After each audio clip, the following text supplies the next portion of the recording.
Well, hello everyone, and welcome to the 10th Ask Me Anything session for the Decentraland community. I am Fractilians from the Facilitation Squad, and while everyone joins, I just pasted the links for today's Slido.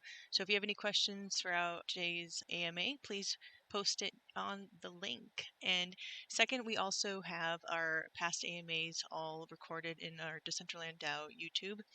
And here, I will also paste that link here for you guys. Let me just paste it. So even if you are able to only attend part of this meeting, you can always watch a recording on replay. And regarding the technical AMAs, next week there will be no AMA, and we will commence again on March 1st with the Decentraland Foundation Explorer team. And if you want any further information about any of the AMAs, always head over to our Notion doc here. I just pasted that as well, and it lists all the upcoming AMAs and our schedule for the AMAs. And these AMAs, if you're new here, the reason behind these is to help facilitate communication and build connections between the Decentraland Foundation and grant recipients. And if you guys ever encounter any issues or have any additional inquiries, please don't hesitate to reach out to the Grant Support Squad, Verified Partner Squad, or the Facilitation Squad over at the DAO Discord. Well, today's SDK session is with Nico, who is the SDK Product Manager from Decentraland Foundation. Thanks so much, Nico, for being here. And with that, I'll pass it on over to you. Thanks. All right, so yeah, thank you for joining. Today we don't have a presentation, but we do have, I guess, an announcement with regards to the date when we'll be releasing the new SDK 7, which we've been working on for a while. The idea is that the new date is going to be during the first 2 weeks of March. So yeah, we apologize that we had initially promised to go on the first 2 weeks of February. We've been adding and optimizing a number of things and fixing bugs and doing internal testings. And we want to go out with something that is not only well polished, but also that works in production. So because we need to also coordinate these releases with the releases of the Explorer in order for whatever works in preview also works with Explorer. And yeah, I wanted to clarify that this next release will be a beta release. But as we're considering beta to be a stable version. I know that there's different conceptions of what beta means. To us, beta means that from this point onwards, this is stable, and we'd only be breaking compatibility in case of like a really serious, important thing that would need fixing. But it's like a last resort sort of resource. So with that said, I want to jump right into our questions on Slido, because I already see that we have a few of them. Should I share? I'm going to share screen, yeah. And we'll see them there. And by the way, I'm not going to be able to see you, so if you write any messages or notify me anyway, please speak up with Mike if you want to interrupt me. So let's go for the first questions from Rustam. Have dev seen Hyperfi's amazing drag and drop builder setup? And is that something that can be applied in DCL in the future? I'm assuming this refers to the DAC, the one built by that team, right? The DCL edit tool. In that case, yes, we've seen it, and it's really nice. I tried it out myself, and we're very much in contact with the team building that. We actually aim for building something that, so we're starting development on the Decentraland editor. We've already released an initial version of the Decentraland editor, which is more of a helper for the development environment, and it's a way of having dependencies installed easily, etc., etc. But the objective is to build something more out of that is also a drag and drop editor and have a lot of the capabilities that this editor has currently. We've been discussing with the team behind DCL Edit as well, and we're very much aligned in how we want to progress in ways that make both teams still be relevant. So they'll be focusing on different kinds of features in what's their roadmap from this point onwards. And we'll be focusing more on a builder-like experience and ultimately very much more advanced kind of builder kind of experience. So that there will be room for both tools to be relevant and usable by content creators. We don't want to have a monopoly over everything to build Decentraland scenes as well. But last week I gave a presentation about our plans with the editor. If you're curious about that and you didn't attend that session, you can still see the video from that for more details. Next question. Can devs set the default graphics setting to graphics quality low? Base resolution match display, ambient occlusion off to help reduce lag for new users. One consideration here is that when we're creating a scene, this is something that shouldn't have a way to access the larger world scope in that sense. Simply because when a player is navigating Decentraland, they're seeing multiple scenes at the same time, and the one single scene of these many scenes that are being rendered at the same time shouldn't be able to control the user settings. That being said, in the context of the worlds, maybe there is an opportunity for that to be a thing, and that's something that could be discussed in the future going forward. But when it comes to scene that's deployed in Genesis City, that should be off limits simply because what scene should be able to control what the player settings are.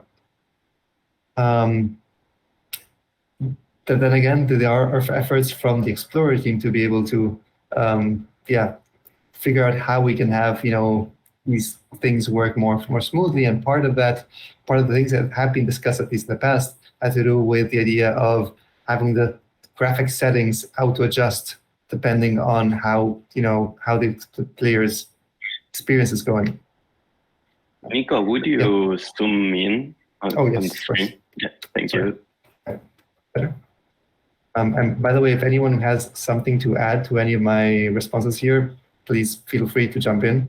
I can just note that I don't have a second screen, so please interrupt me. All right, next question. Hi, may I know when the Decentraland will launch mobile client for download? That is unfortunately not something that we have in the works right now. It is part of a longer term vision, but there is no project to develop a mobile client as of right now. It will be a future project. Next question. Would like to know the progress of the VR app, and is the intention to make it into the Meta store? If so, what changes will need to be made from game? So there is a VR app being developed by the community, by what's his name, Sean. Someone interrupt me if you have more information about this. Yeah, maybe I can add something there, Nico.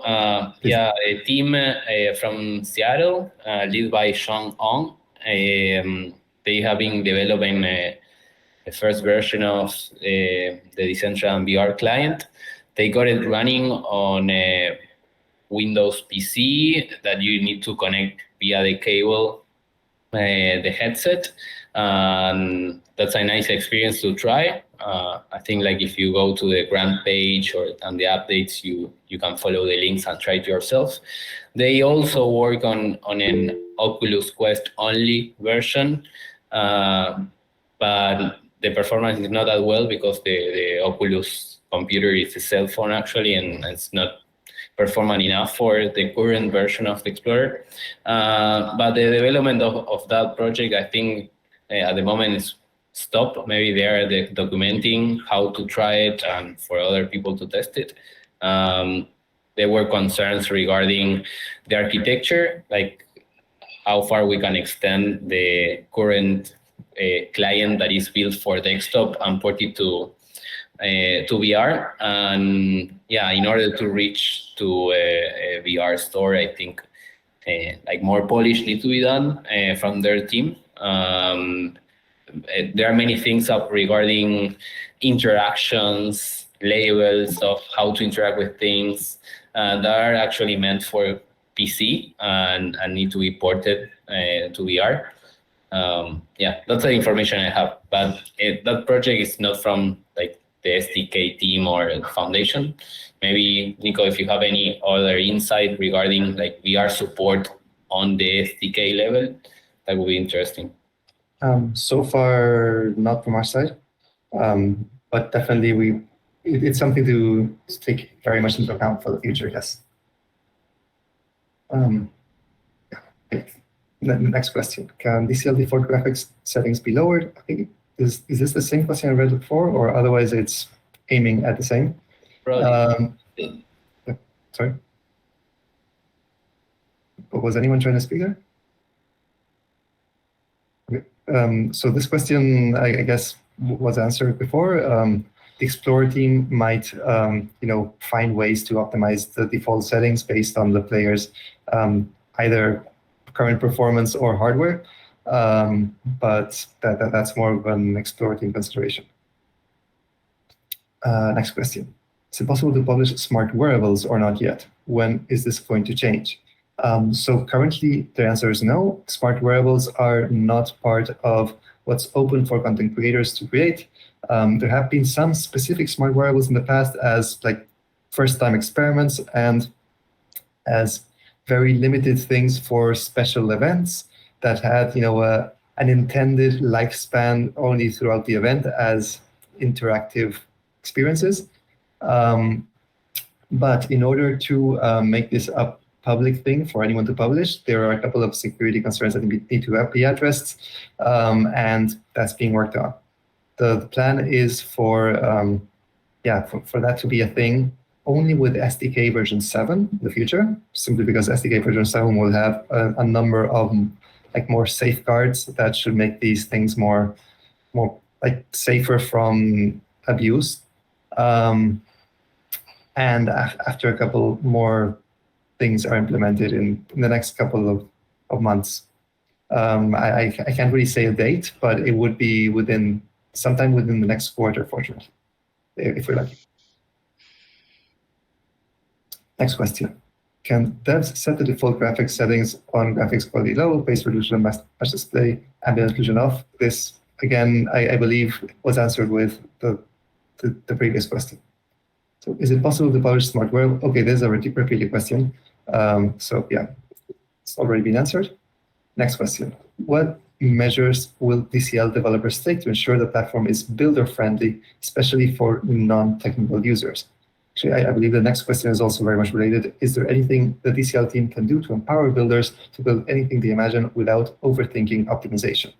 So yes, the idea of the editor is to make it as friendly to non-technical users as possible. Again, last session, which was last month, we shared a video with a presentation about where we're going with the editor, and see that the features we're thinking for the editor are very much, at least for the initial stage, are very much like the builder, the builder tool that allows you to create scenes with dragging and dropping. And then we have plans to take that even further with more interactive things being possible without needing to write any code. We intend on relying a lot on content creators creating reusable content and things that can be shared and imported by others in order to remove all of the hard work from anyone who can build upon the initial things that are created by others. So the idea is for this to grow as a community built series of tools as well. So I wonder, when they say builder friendly, I wonder if this is in relation to the existing builder tool. That existing builder tool is, by the way, deprecated and only works with older versions of the SDK, and there are no plans to modernize it. But we do intend for the Decentraland editor to surpass the builder in every way. So yeah, let's move on. Okay. So I believe we answered the 2 questions. Also the second one by Mr. Minimalist.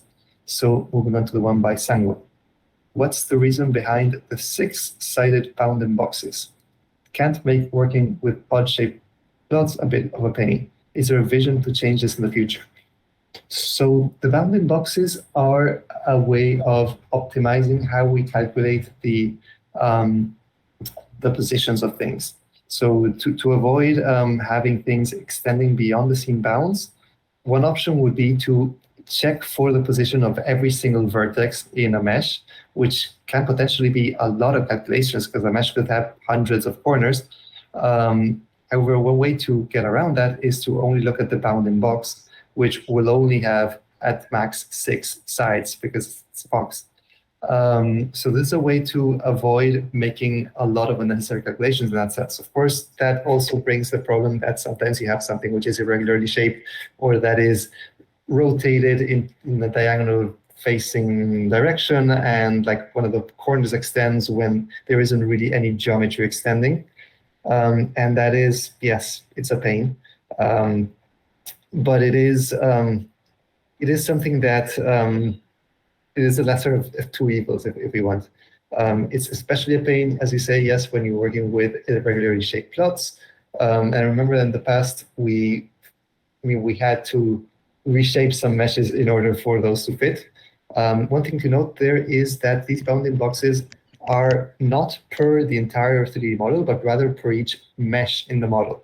So if you have a collection of meshes that fit together into an L shape, those could potentially still have bounding boxes that stay well within that L shape and do not, extend into the empty parcel that is now part of the scene technically. That being said, yes, it can sometimes be a bit of a hassle to do that. But there are no current plans to change that way that works, simply because it would have a significant effect on performance if we calculated that in other ways. So, next question. Is the DCL runtime system and kernel adequately documented so that third parties can begin developing on top of it? Devs have shared with me docs are lacking.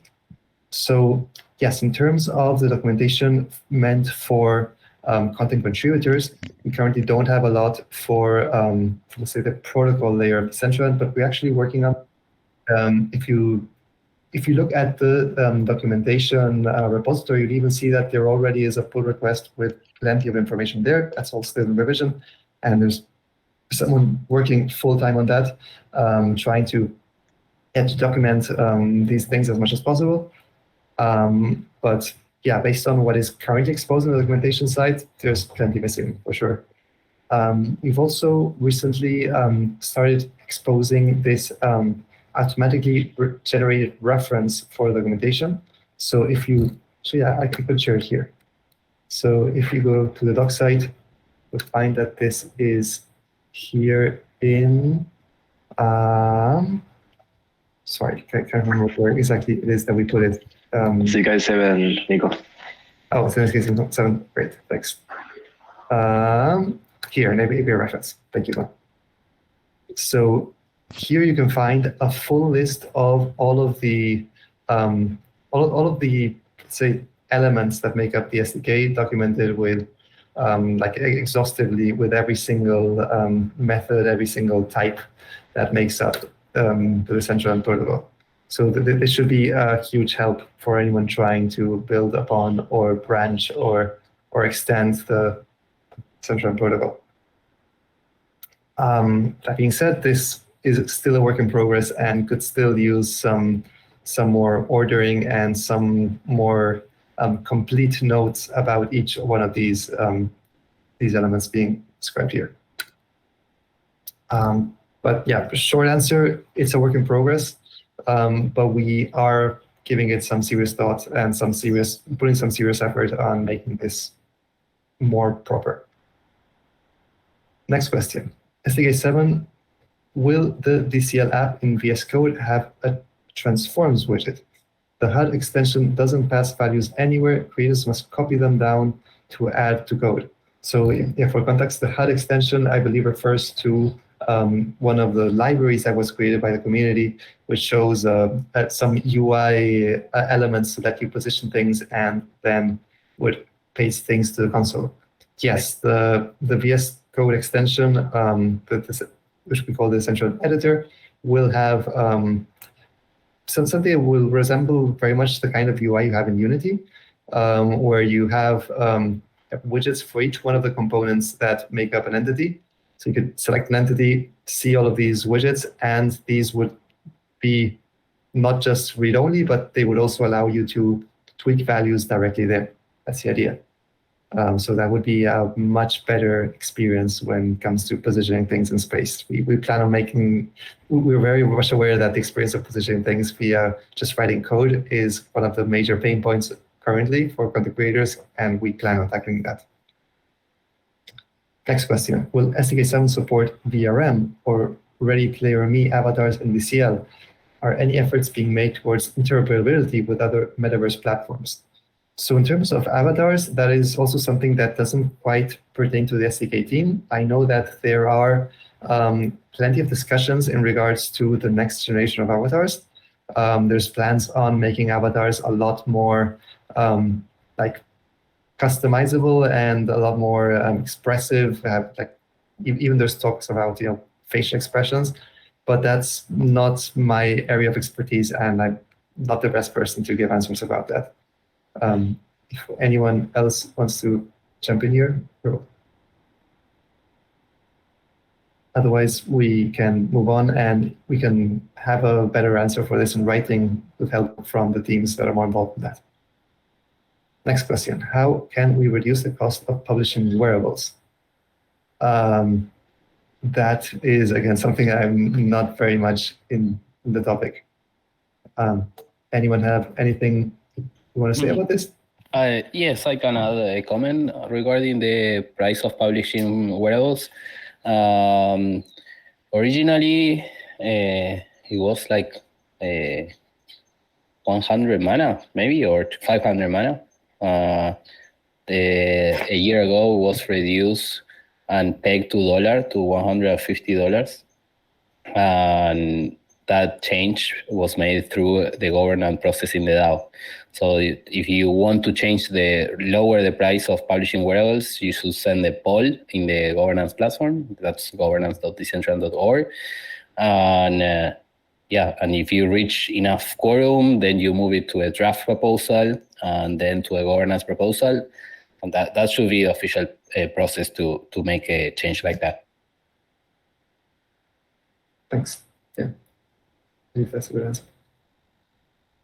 Okay, so one question just popped up at the top because it has more votes. Does Sila ever intend to increase any of its limitations like parcel memory size and triangle material counts, and maybe increase the size of a single parcel? It's absolutely something that can be discussed, and I believe that if it were to happen, the DAO should be involved in that decision. Currently, I guess the main concern is around making Decentraland like performant and run smoothly. So increasing these limitations kind of goes against that, even though it's true that it's a lot of times there's a lot more that could be done with that. So currently there aren't plans for that, but it's absolutely something that will need to be revisited in the future. And for sure, those numbers must rise sometime sooner or later. Okay, so we would like to help Decentraland to develop a mobile client. How can we? Okay, interesting, great question. So right now there are efforts to build a number of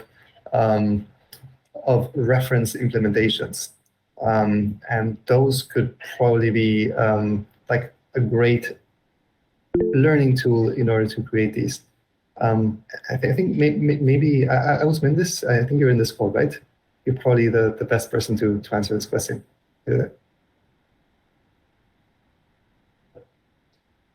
Hey there, can you hear me? Yes. It is a tough one.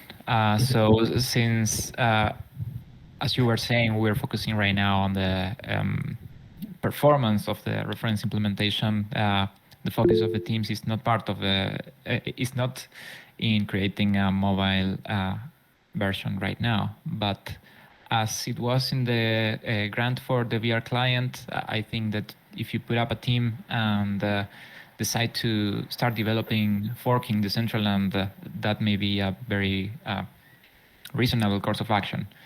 I don't know if that answers well the question.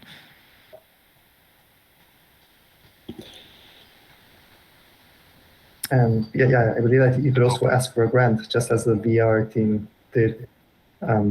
And if the community like believes in the team and what you're trying to achieve, then it could well be funded. Also, be aware that the documentation in Decentraland contributors page, that the documentation for contributors, is getting more information and more updates every month regarding the specifics of how the client works. And also this protocol squad, which is a grant from the DAO, will be working on alternative implementation. So if you find the official reference client project to be too complex or too big, maybe follow up the progress of this other project. Maybe it's a better base to base your work. Yeah, the official Unity client has been maintained for several years, and it's grown organically in many ways that might not make it so readable to humans from outside. But the idea is that these other reference implementations should be as neat and clean cut as possible and meant more as an educational resource rather than something meant for players directly. So that's a great way to sink your teeth into it. All right, so let's moving on. Next question. Why is it so difficult to get linked wearables? Sorry, that's a topic I have no idea about. If anyone has anything to add, otherwise we can leave this for a written response from the people who won't vote. No, we'll move on. Sorry. Is it possible to have an NFT frame component in SDK 7 that supports ETH and Polygon? I believe that right now, the limitation that we have with NFT frames regarding Polygon is fully related to OpenSea. We're fetching the images from NFT frames from OpenSea, from their API. And even though OpenSea supports Polygon wearables as part of Polygon NFTs as part of their platform, I believe they aren't exposing that as part of their API. Or at least that was the case up until last I heard of this. If they started supporting them in their API, then that's probably something that is more of a low-hanging fruit, and we should consider it. Something we should investigate. Long story short, it depends on what OpenSea exposes and how we can leverage that. So, the next question. Let's take this one that popped all the way to the top. Is there anything the foundation would like users community to do that we may not already be doing? Great question. I'm sure there's a number of things. The foundation is, always, it has limited capacity, and there's so many ideas and things that we'd love to do. Maybe contributions to the awesome repository are always very welcome. The team is also migrating, I think, scenes that are developing SDK 6 to SDK 7. So having a lot of examples with SDK 7, I think it's something that anyone who already have some experience with SDK can contribute to, and will be very helpful for the wider community as well, and newcomers. 100%. Also, like learning materials, like tutorials, both written and video. That's also a huge help to other people to unwrap. And yeah, well, in terms of contributing directly to the repositories, that's also a possibility. I mean, all of the repositories are open, and they're always eager to accept PRs from people from the community. So that's also a thing. Yeah. Also, another repository that is super easy to contribute to is a transparency page from the DAO. And like some data may be missing or need to be updated, or like adding to that software would be super nice. It's a base layer for all the transparency processes that we have. Yeah.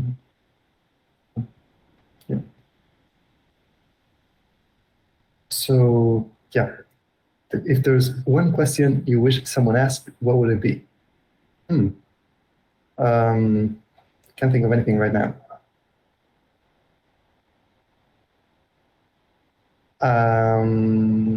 Yeah, no, I can't think of anything. Let's keep it there in case something pops into my head. So the next one, the process to register a DCL name requires a lot of searching and clicks. How can we make the UI easier to navigate? Actually, this is something that someone had raised concern about this like just the other day. It's not really an SDK concern. It's I mean, it's a lot more related to the dApps and how we're exposing that. We will forward this to the dApps team, but in fact, someone was actually raising concern about this just the other day. So you're not alone in voicing how hard it is to reach this. It's something that apparently is a widespread concern, and something needs to be redesigned there for sure. So next question. Smart wearable blocker in the repository does not work. The Jetpack smart wearable is exploiting games. We brought this up before and still not working. Yes, I remember this, and we have created an issue to track this. We have it in our issue tracking system, but yes, I'm sorry, but we still don't have a solution for this problem.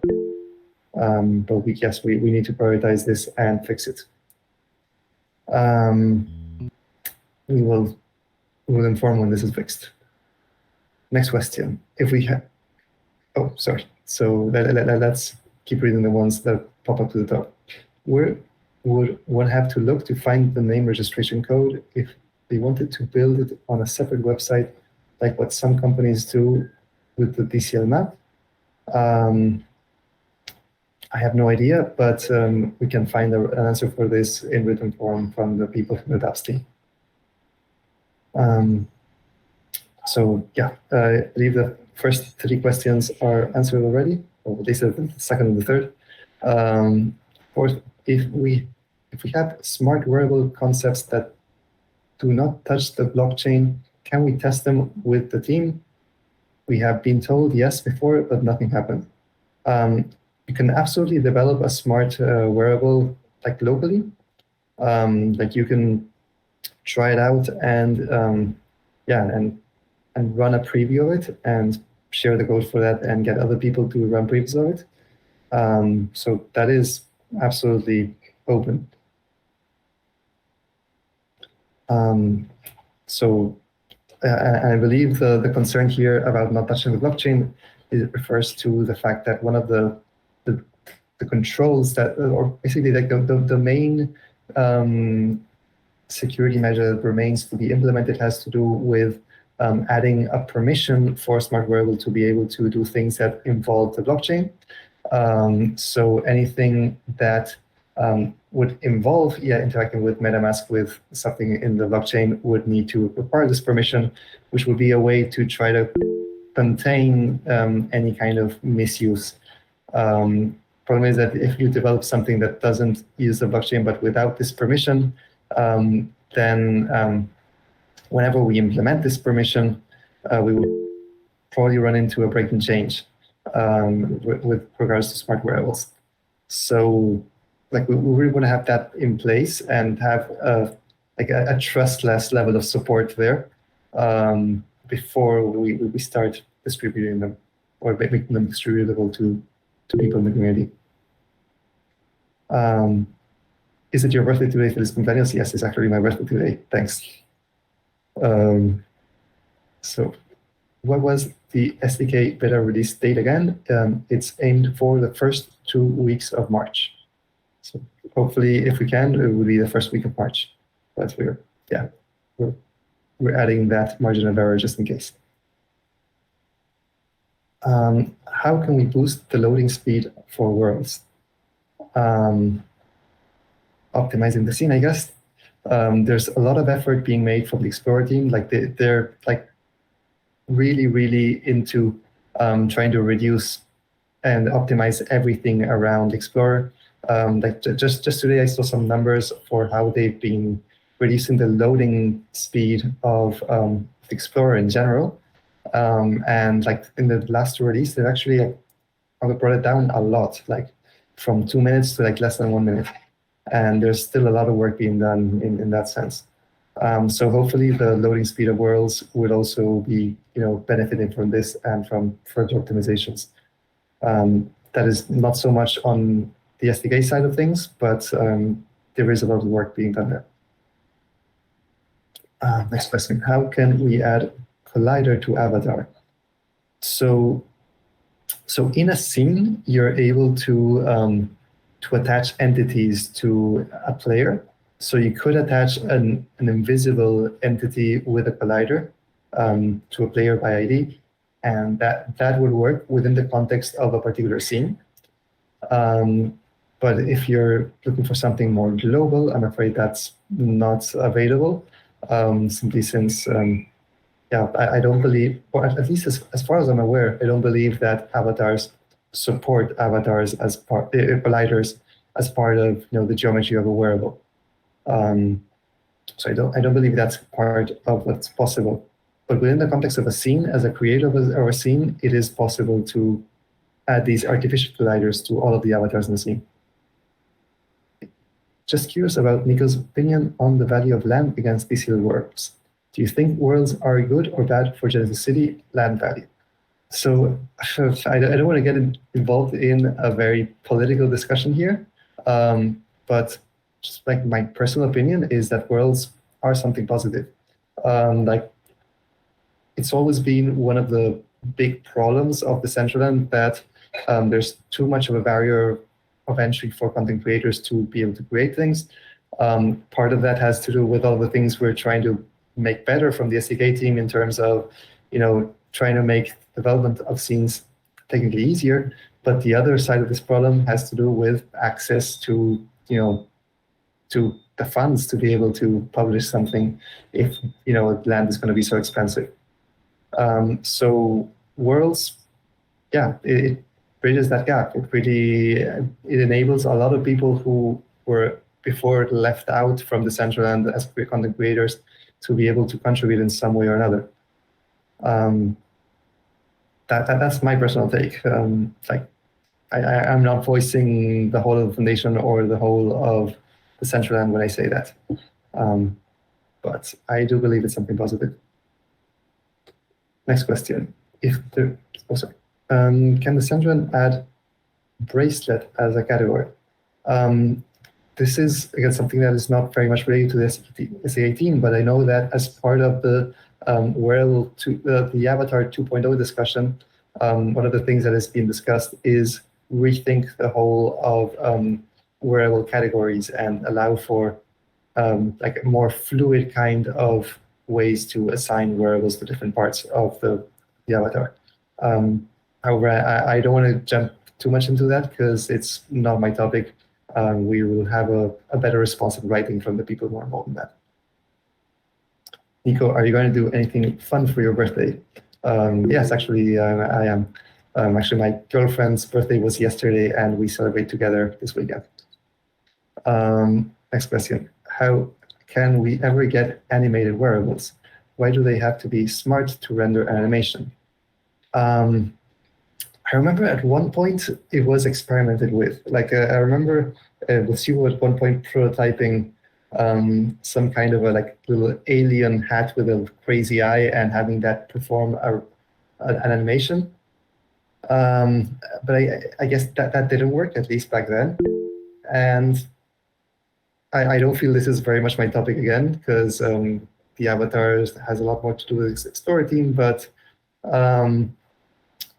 it also has to do with how the models in the avatar need to be rigged together with the armature of the avatar. And if suddenly we have something that animates separate from that rig, how would that behave? How would that, would that be overriding what an emote is telling that model to do? I'm not sure how that will work. But it sounds like a bit of a rabbit hole. Again, we'll try to get written responses to this from the people who know this better. And that leaves us with just the question, if there was one question you wish someone asked, what would it be? I can't think of anything, to be honest. But please, if you have any questions, ask them. This is your last chance to ask something. Can we create avatars in SDK7 just like the current version? So avatars are a completely separate thing from the SDK. So avatars do not use the SDK in any way. They're just a collection of 3D models. So any avatars that have been created so far are like orthogonal and compatible with SDK 6 and 7. That is not something to be worried about. What update are you most excited about? I believe the drag and drop editor. I think that having that as a fully, as a powerful tool that would be able to, do all the great things that the builder could do, but without adding, roadblocks after you want to add interactivity to that would be great. Like I have to admit that, like in the past, like even so, like last year I've used the builder quite a bit, even though like we don't really want to keep supporting it as a tool, but simply a great way to prototype something, just dragging and dropping models from the default libraries into place and then writing code on that. But the flow of creating that initial scene with dragging and dropping and then writing code on that is just ugly. It just doesn't work.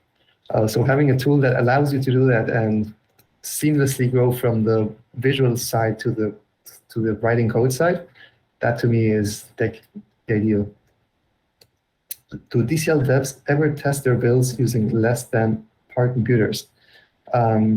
Yes, I believe the Explorer team does have a number of test scenarios, and there is even a QA team that also performs all kinds of tests. So again, this is not my area, but I, as far as I'm aware, yes, they do. That being said, of course, Decentraland in general is still, in need of more optimization for things to run more smoothly for more average computers. Will we get access to more player controls in SDK 7, such as gravity, player movement, speed, etc.? Eventually, we are planning to add a lot of things. Gravity, not for now, and something that would be great to add in Worlds, for example, to control the amount of gravity that affects the player. But what we are getting for SDK 7 like right away includes attaching entities to the avatar hands, for example, so that you can attach sword, for example, to a player, and then whenever the player performs any mode, sword would still be attached to that part of the body. Also, for example, we're adding support for multiple button events on one single entity. So, for example, if you could have support for both clicking click or E or F all separately on one single entity, and they will all display UI hints, one for each one of these actions. And there are a number of other like small things, but frankly, like the biggest things that are changing on SDK 7 are with regards to one, performance, and two, the UI. Like creating stuff with the UI is a whole different game now, and we believe it's a lot more powerful and a lot more customizable. But yeah, in terms of what you can do with the player in 3D space, there's a lot of new features that will be coming, but for this initial release, not a whole lot, but it will come. Next question: how can we scale Decentraland?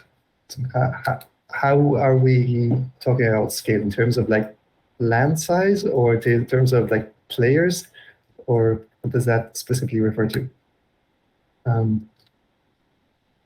Whoever made that question, like you're free also to take the mic and ask more detail.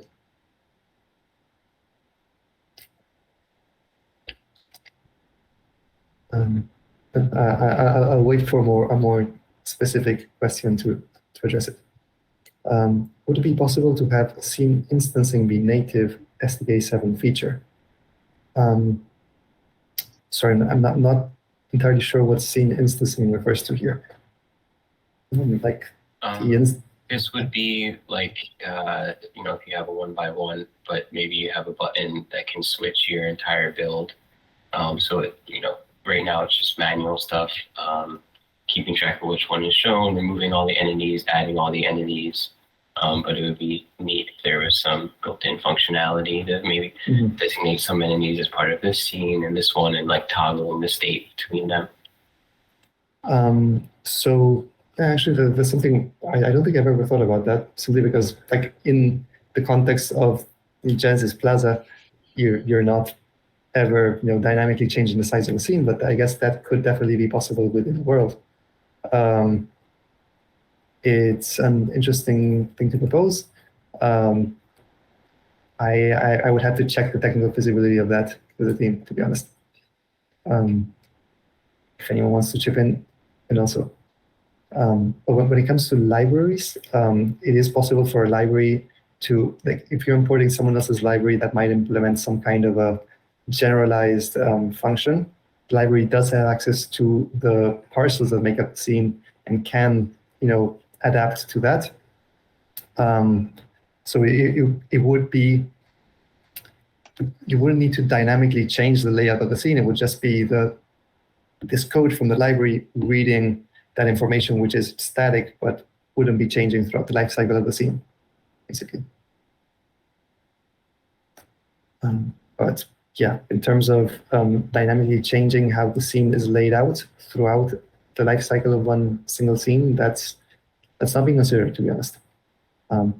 But could be in the future. Can Decentraland collaborate with gaming YouTube channels to live stream them? So that's more of a marketing concern. I'm aware of that having happened in the past with some streamers, and I even think that there have been like proposals on the DAO, right, for having streamers funded by the DAO. So I don't see why not, but I don't know too much about that to answer that question. How can we add more players? How, in what sense would we add more players? Like, how can we? I guess that's a clarification for scaling Decentraland, right? Again, it's more of a concern for marketing, but I guess we're in part relying on content creators to be our promoters. So the better content we have, that will certainly attract more people, and we're hoping for, you know, also the bigger projects to also have their own outreaches towards more players as well, and that should make the whole ecosystem grow. That being said, there's a whole marketing team with a whole set of initiatives that I'm not so aware of. Was someone trying to say something there? Sorry. Yes, can you hear me, everyone? Yes. Hello, Decentraland community. So we had an idea that we will offer, you know, basically, we will design 3D avatars, okay, for the YouTube, whoever runs a YouTube gaming channel, we're going to design a avatar for them, and we're going to offer them it for free of cost, and we are planning to ask them to live stream Decentraland. So I just need an idea, you know, what everyone in the community thinks about it. Yeah, I think that would be like a great way to promote Decentraland and to get it more out there. Okay. So basically, you know, in India has the highest number of population today, and you know, in India nobody knows Decentraland. I think hardly 5% of people would know, or 4% of people would know. So if you need to create that awareness in the, you know, to the public, you need to go to the live streaming channels for YouTube or, you know, somewhere else. And I'm so sorry for the background noise. I'm at a, you know, a restaurant and setting right now. So I'm so sorry for the background noise. I have a comment regarding this. Recently, there was an activation did by Fichin, a community member of Decentraland, that features a esport team, and they were streaming.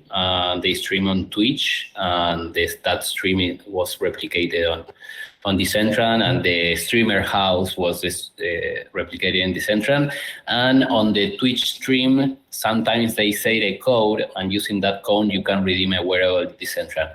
I believe that that was a very interesting approach of onboarding streamers and esports, and and giving a reason to everyone listening the stream to jump into Decentraland and get to know the place. Guys, Nicholas, Yamil, I just want to share you that what if we, try with Indian YouTuber creators, who run gaming channel to live stream, because that way you can have we can have the Decentraland advertise, to all the Indians, basically.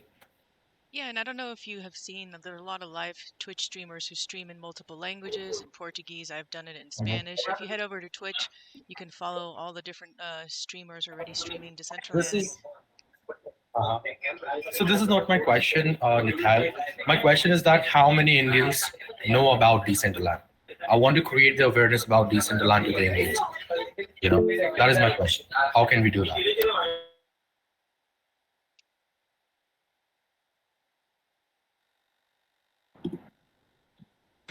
Regarding the numbers, I think maybe there is a way for us to check how many participants we have in Decentraland from an IP address coming from India. That can give you a number about how many Indians know Decentraland.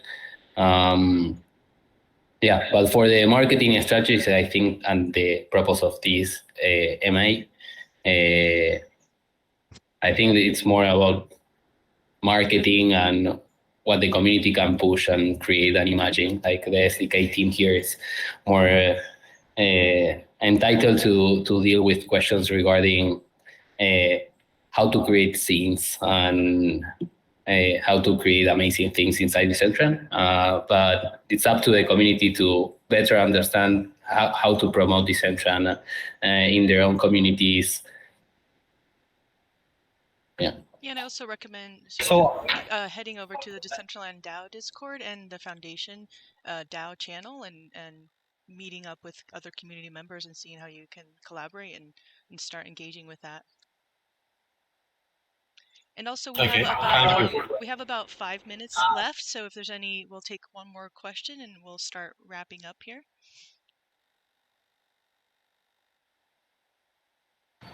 I don't see any more questions on Slido, so I stop sharing screen. But yeah, if someone wants to speak up.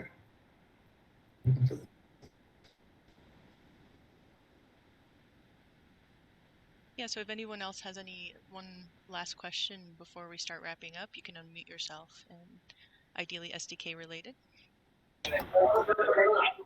I have one last question about the users of Decentraland.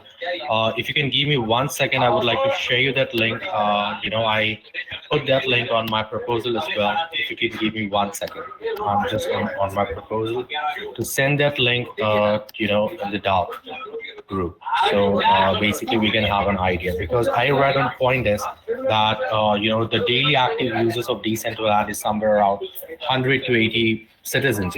So I don't know is that truth or not. I want to know this from Decentraland community. What is the truth there?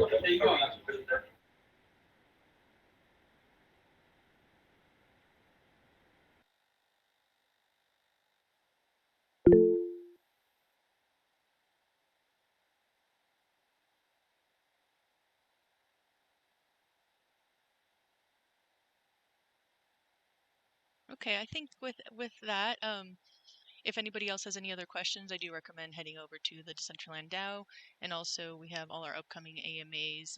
You can submit questions for that, and I will post that again in the link. And yeah, I don't know if anybody else has anything. I think Pablo, it was a good time for me to start wrapping up. Yep, sounds good. Okay, just checking. Yeah, well, thank you, and feliz cumpleaños otra vez, Nico. Yeah, and thank you for being in here and answering all the questions. Also, Agustin and Yemel, thank you again for helping answer questions, and really excited about the upcoming Beta SDK release. And thanks everyone else from Foundation and Decentraland community for being here as well. And also, just a quick reminder: next week there will be no AMA, but we will commence again on March 1st with the Decentraland Foundation Explorer team. So mark your calendars and start submitting your questions for that as well. And thanks everyone for being here, and ciao. Hasta luego. Thank you, everyone. Bye. Thanks all. Have a nice one. Thank you. Thank See you. you. Bye. Bye-bye.